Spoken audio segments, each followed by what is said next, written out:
Hey, what's going on, folks? Chris here with a quick correction video on my review of the Blair Witch Project collection. So yeah, in the previous review I mentioned that the original Blair Witch from 1999 was shot on 35mm film, which is not correct. It was actually shot with a high 8 camera, I believe the Sony DCR TRV-120, and also in 16mm. So yeah, you can't always trust IMDb because that's pretty much the source I oftentimes go to. So it did say 35mm on there, which has now been corrected.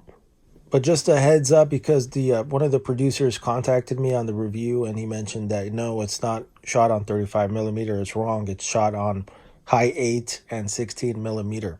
And in case you guys didn't know, the Imprint release is not a newly remastered version.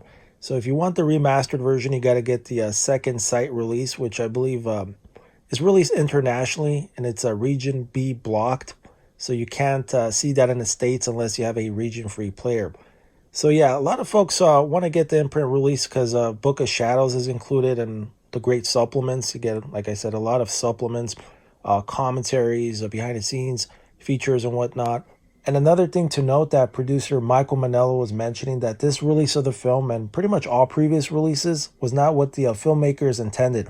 Their vision of how the film should have originally looked is on the newly remastered release by Second Sight. And oftentimes that's pretty much the case when studios get involved. There's going to be creative differences between the studio and the filmmakers and what direction they want to move forward, going for theatrical releases and whatnot.